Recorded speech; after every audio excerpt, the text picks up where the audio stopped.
Welcome to the Yankee and Canuck podcast, Best Picture Series, where we talk about all the Academy Award Best Pictures, past to present. And I'm your host, a Yankee. And I'm your host, a Canuck. And today we're going to be talking about The Lost Weekend, a 1945 film. This won Best Picture that year as well, I think. In this Academy Award winning ceremony, it's notable for being one of only 4 films to win both the Academy Award for Best Picture and also get the highest award at Cannes. The other films being Marty, 1955, Parasite, 2019, and Honora, 2024. So yeah, this film is about basically a drunk that can't control himself. He's always trying to get something to drink. He's always hiding bottles everywhere, and he doesn't remember where he hid the bottles because he was drunk when he hid the bottles. And he's also trying to write a novel, so he's always pontificating that he's this great writer. Oh, I write all these things. I wrote half a play. I wrote something on a napkin, and I'm gonna be this great writer, and he lists all these different writers like Hemingway or whatever. And then he never gets around to it because again, he's just kind of a slave to the bottle. And then he's got his girlfriend and his brother trying to help him, but then they're just like, bro, I don't know if you can get your shit together. So, yeah, that's basically the whole movie. It's really about a drunk. Yeah, I mean, that really is it. It's a film about addiction. And, I mean, the story is simple, right? It's straightforward, but the presentation, I thought, was really solid. I mean, I gotta say, it seems pretty realistic. I think it definitely captures what it's like for some alcoholics. I think Wilder successfully showed that, and in this very successful film, I think it did really well at the box office, and the reviews are really good, and they still are, and it kind of holds up. And I could be wrong, but I'm not aware of any film that has tackled the struggle of addiction like this in this manner before. I could be wrong, but yeah, I'm not aware, especially during this period. I have no idea. I know there were hysteria-based films like Reefer Madness and whatever, which are done in such a ridiculous manner where people smoke a joint and all of a sudden they want to jump out the window. Which is absurd. But in this film, I mean, the thing with this movie is you don't need to be an alcoholic to see that this is the reality for many people, right? So some of his behaviors or actions, it's kind of textbook, right? And a lot of people know someone like this or have observed it or seen it or some of these tendencies, right? The alcoholic tendencies, the manipulation, the hiding of evidence, the empty promises. That's a big one, right? Mm-hmm. I mean, it's intense, man. And borrowing money.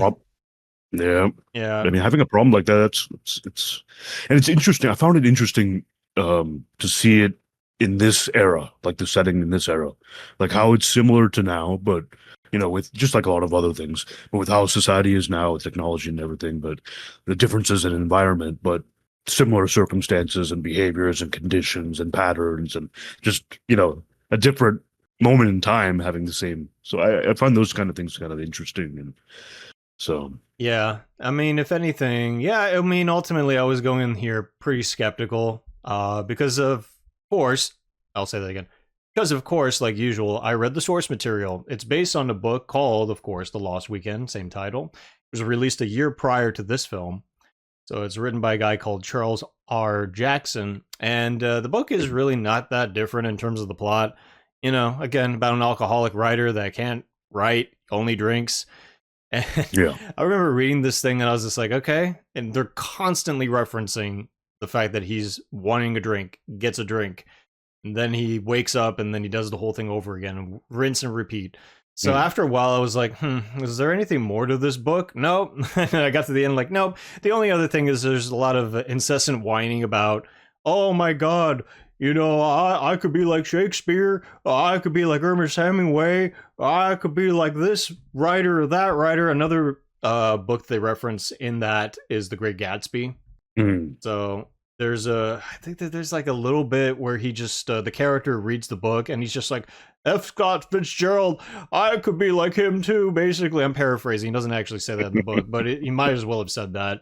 Right. And after I was done with this book, I was like, is this like similar to the writer's actual life in any kind of way? Turns out it is, unsurprisingly. It is, yeah. So apparently, like in real life, the writer, the author, had problems with alcoholism. Actually went to in the film and also in the book, he goes to an alcoholic ward. And that actually happened to the guy in real life. You know, he was burning down relationships left and right. He couldn't figure out what to write. He was probably really jealous that other writers achieved the great American novel, which was a big thing, especially during this time. Yeah. So that it got him to write basically a memoir, essentially, a fictional memoir about himself.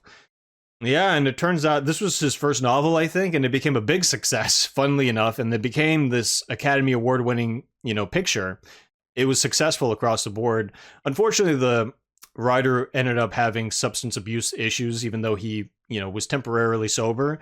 He ended up dying of, I think, a barbiturate overdose in the 60s. Drug overdose, Yeah. So it's just like, yeah. So I mean, it's tragic. Well, all it around. was a deliberate. He committed suicide. Yeah. So I mean, like, but still, I mean, like, you know, he just the guy was just a very unhappy guy in general. So yeah, I read that he developed his drinking problem after, so he actually got TB and he lost a lung, and it was after that, some point after that is when he started developing a drinking problem, and then he got treatment, and I think he was clean for a long time until towards the end of his life, I think, is when he relapsed. when you say TB, you're not referring to tuberculosis, are you? I am, yeah. Oh, you are? Okay. I am, yeah. Okay. Just making sure. Yeah. So I read that, and so he, went a long period of time as well sober, and then towards the end is when he just was like, all right, relapsed, and I think had issues with his family and whatnot, and so, Time to go. Whoop.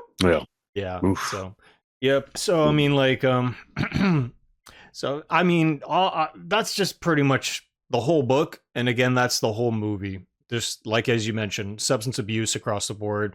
So, but in the book, I don't like the way it was written, and because to me it just came across as really whiny, you know, and self-pitying, which maybe is the point. But I don't like reading that stuff. If you're going to be annoyingly self-pitying, make it interesting. Yeah. That's my. Does it sound like selfish on my part to say that? Probably, but you know what? I'm supposed to be entertained, and when You're the one reading it. I'm the one reading it, exactly. And I'm just like, okay, if there's nothing but a bunch of like boohoo nonsense in here, I just want to shut it and throw it over my shoulder. You know, it's just like, I'm not interested in that. You know, it's like a person coming up to you in the street being like, oh, I have a sob story to tell you. But like, get away from me. Go away. I'm sorry. Can't wait for you to shove them. You're fucking drunk. Get off me.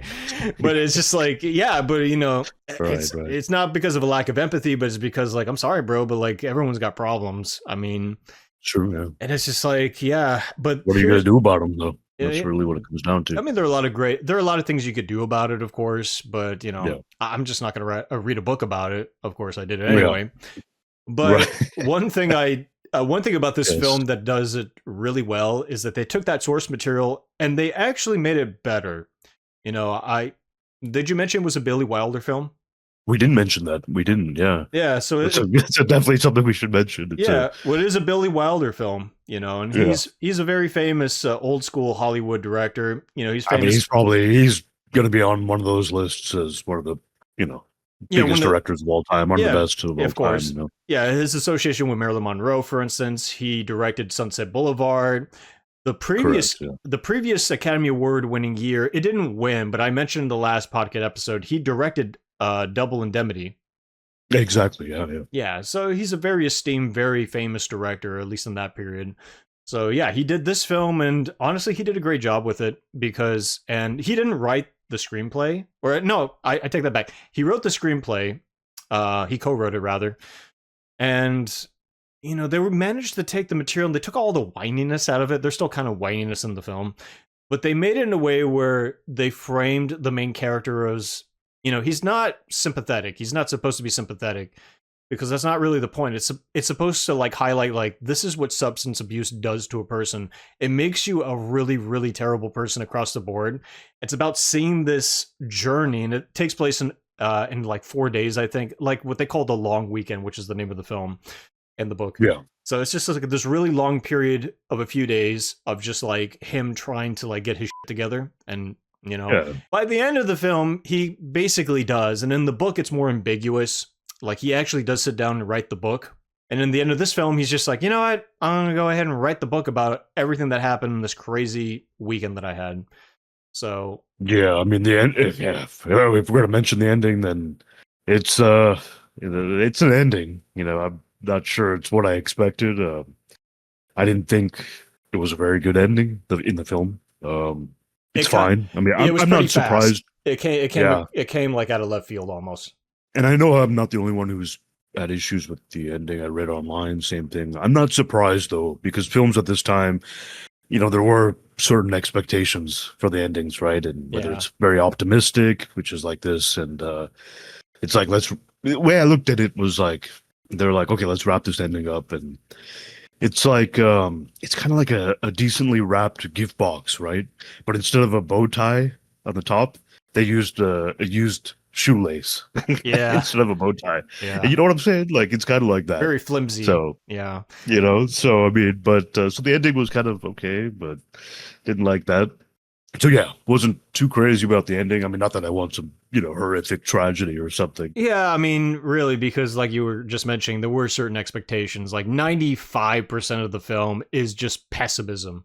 And then you get that last 5% and be like, oh yeah, happy ending, It's just like, yeah, because when you see the progression of the film, yeah, the struggle because he steals from people, like in the very beginning, and it's That's exactly it. Yeah. in the beginning, it's in the book too, where he this old lady comes in and she's like, yeah, my $10, and then he finds the $10 because she guides him to it. It's hidden in like a cup or something. He's like, and he finds it, he puts it in his pocket, and he's like, no, there's no $10 here. Then uses the money to buy 2 bottles of booze.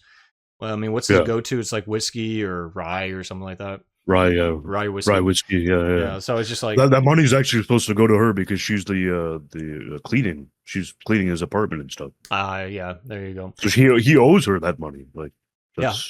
His brother takes it. Yeah. Well, his brother does. He lives in his brother's apartment. Correct. Yeah, he left it there to give to her. Yeah. For the maid for her service, and instead he just takes it and goes buy. Exactly, but to mention that scene very quickly, that's how it goes in the film. In the book, he just stumbles upon it and finds it, and he's like, "Oh, I guess I'll buy more booze." So the book is like not really well written in that sense, where it's just like a series of circumstances, like, and then this happens, and then this happens, and then this, and let me bitch for a long while about this. Okay, now and then this happens, and that's how the book is written. I hate the book, but in the movie, it's more like he's guided to it because he fools this lady. So it's supposed to make you not like this guy. So there's a process, and it helps the character. It helps the character in the sense of like you're against him, and then you get to the backstory, how he met his girlfriend Helen, and he's a complete asshole to her, because he wants to get out because he sees in the play like, oh, there's flasks of alcohol. Oh, I want to drink. I want to get out. Then he gets the wrong coat because they missed place the tickets. And then he waits. Up the code, yeah, they messed up the whole thing. So he waits. He got her code. That's how he got her code after waiting. And that's how they met. And the dude's like walking red flags galore. And she's still like, well, I still want to go on a date with you. I'm like, lady, what? And then since then, she's been with him for 3 years, trying to make him stop drinking alcohol.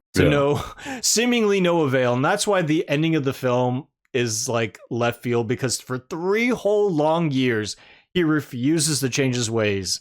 But then at the very end, he just sticks his cigarette in his drink. He's like, you know what? I'm not going to drink anymore. Oh, I finally did it. After years of badgering this man, he finally listened. And I'm like, bro, this does not happen in real life. But I mean, sure. And in the film, you get to see that, like, he steals from people. He steals a purse at one point. And he's trying to pawn his typewriter. He gets thrown in the alcoholic ward after taking money from this lady that he knows at one of the bars, by tricking her into thinking that she likes him, or that he likes her. That's his friend, Gloria. She's she's one of the other, I guess, well, Helen's the female lead, but she's the supporting actress.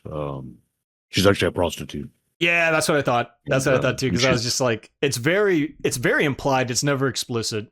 But I was just like, she has to be a prostitute, because there's some. She likes him, and then he eventually, gets money from her. Yeah, because he comes in and manipulates her, drunken stupor, and like, hey there, I like you. Now where's my money? And then he gets the money. And he stumbles down the stairs. That's how he ends up in the alcoholic ward, which is in the hospital. And I mean, it's sad to see people go down that far, man. The cycle, the depths, and I mean, even like you mentioned, he started robbing. He started stealing and robbing. He stole booze from the liquor store, right? Oh yeah, he As did. well. He does that as well. Threatened, Yes. pretty much threatened the guy, and just a drink. The guy it just just lets takes him over. to. That scene is funny Yeah, because he comes and be like, "All right, I want an right when they alcohol," opened. Yeah, and then he's like, yeah, "Can I take off my coat?" No, I want a bottle of alcohol.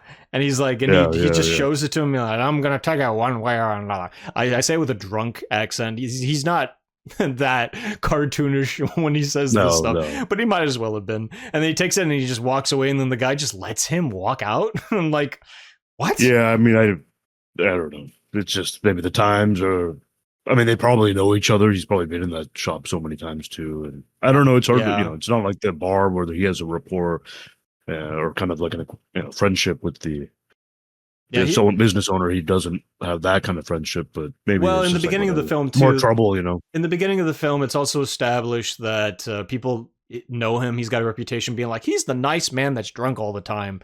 I'm like, Exactly. Yeah, yeah. they mentioned that too. One of the ladies, One of the old ladies in the very neighborhood. beginning of the film. So they do set it up where it's just like he has a reputation, and Yeah. it's not a very good one. And he's usually Yeah. not abrasive or anything, but his alcoholism finally gets Exactly. fever pitch to the point where he does become really abrasive. And Exactly. And like you mentioned, those things happen, the stealing, the robbing, and just get worse and worse. And Mhm. but like, I don't even want to know what else he would have done. Oh, yeah. He would have. He would have probably killed for booze, probably. I mean, yeah. But they wouldn't go that far. And Yeah. we mentioned the alcoholic word a couple of times, but that's a pivotal scene because that's where he finally starts to change his ways, or starts thinking about changing his ways. Because in that ward, they say, like, if your alcoholism is that bad, you start hallucinating, you start seeing animals. Like, he's the nurse. Delirium. Delirium, yeah. The male nurse, and it says, like, pink elephants, but, some.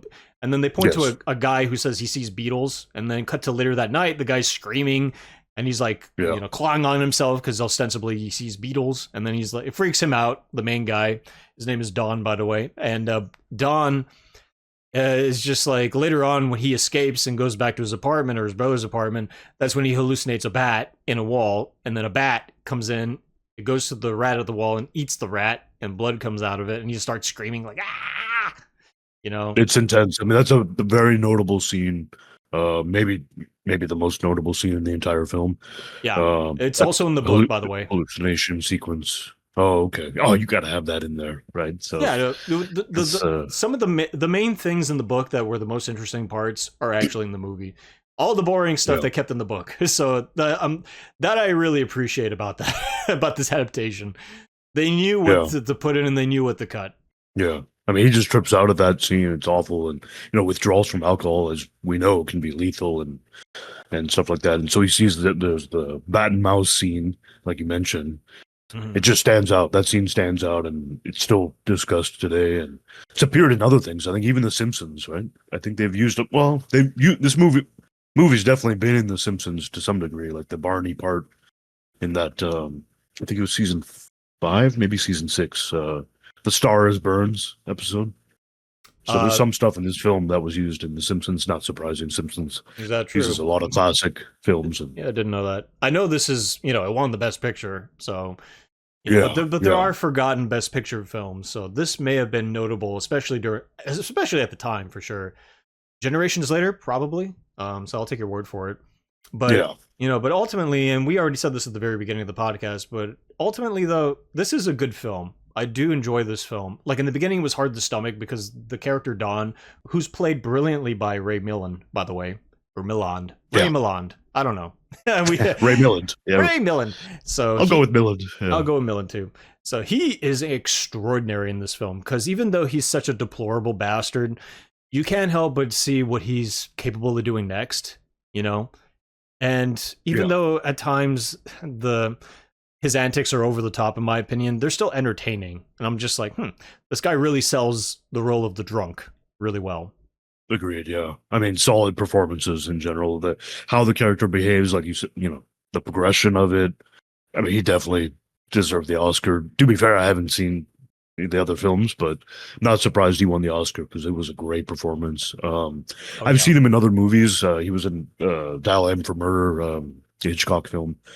He was in that movie, the Roger Corman film with Don Rickles, Man with the X-Ray Eyes. He was in that. And then he was in The Uninvited. That's a good movie. I'd recommend that one. Classic Ghost Story.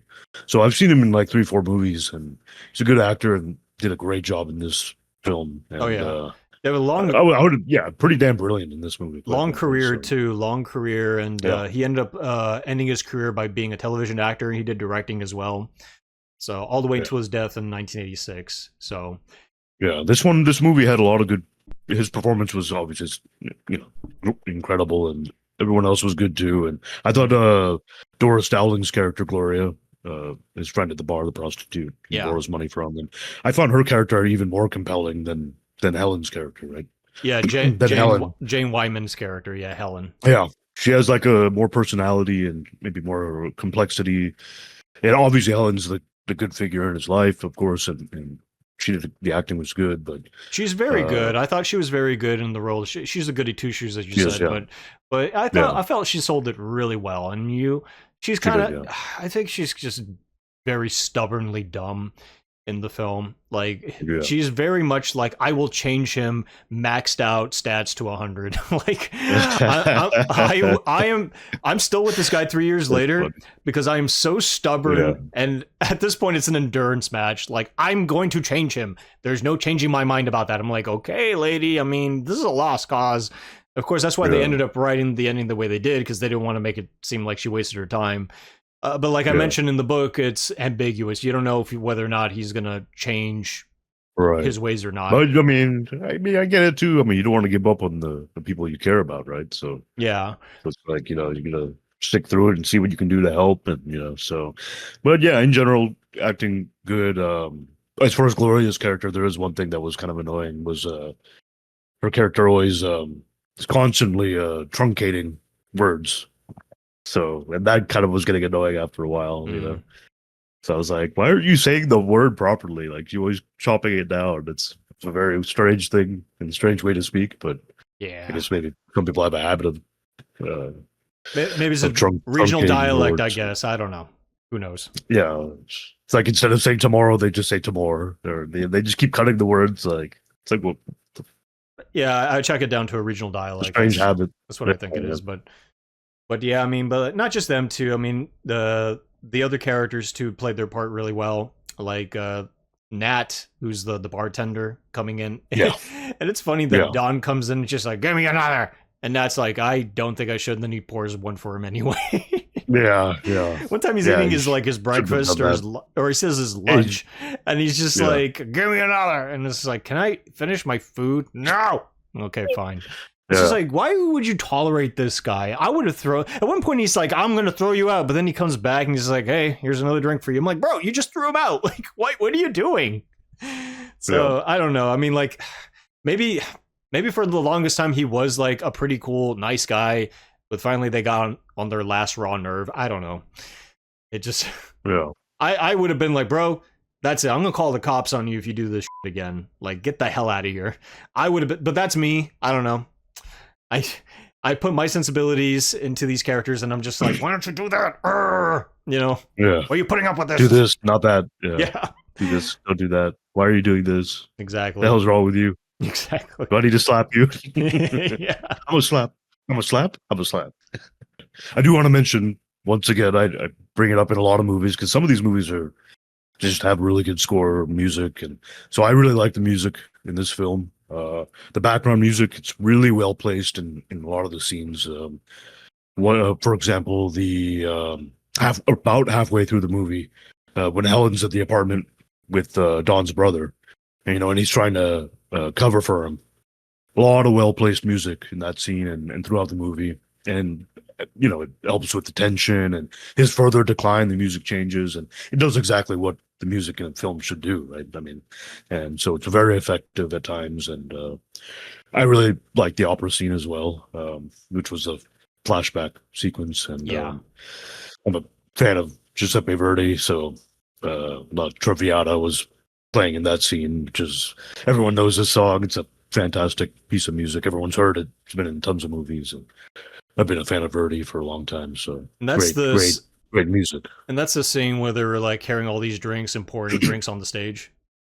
Correct. Exactly. Yeah. Yeah. Yeah, I And he really, starts. I Yeah. really, He's so. Yeah. I really Yeah. thought he was gonna run up on stage and start drinking. He just started grabbing. Give That me. would have been Give me. hilarious. I wish they would have done that, but they didn't. Yeah. Yeah. They throw him out, be like, So. "Oh, he's got my coat." Yeah. Yeah. So. Oh, So that was shit. cool. I liked that scene. I liked the music in the film as well. Yeah, it was pretty good. I agree. So I wanted to ask you, this is considered by many film noir. Do you consider this film noir? Because I feel like it's not your typical film noir, but it has a lot of the elements that you'd expect. You know, that look, the lighting, the angles, atmospherically speaking. I think it you know it is in many ways. Even some elements of the characters, but I didn't think it's like a typical film noir. But what did you think? Yeah, well, when we think of film noir, what do we think of? We think of detectives, we think of murder, we think of True. criminals. Yeah. That's what we typically think. We think of the characterization a lot, but this had the look of it though. It had a lot of the look. A lot of the shadows. It's a black and white film, so there are a lot of shadows and things like that. And there's a lot of scenes. Well, I wouldn't say a lot, but there are a couple of scenes where it's encased in darkness, Yeah. and the light highlights certain things. So that's another hallmark of what a noir is. The definition of a noir, it's a dark, cynical, themed work with morally ambiguous characters and a distinct visual style. So it's like, usually, as I mentioned, showcased with shadows and whatnot. So on that standpoint, it is a film noir. It is. Yeah, it is. Yeah. I just felt like compared to a lot of the other ones, it's not your typical one. And I think that probably comes down to the characterization more than anything, because I think a lot of the atmosphere and even the props and so there's a lot of it is what you'd expect in film noir movies. And and even the some elements of the story is there, and that you'd expect, well, the dark themes, somebody losing control, the dark themes, people not, forced down a certain way, a certain path, and so I think the lying, the cheating, stubbornly not following orders, directions, the law. Because really the protagonist is barely a protagonist. He's really an anti-hero.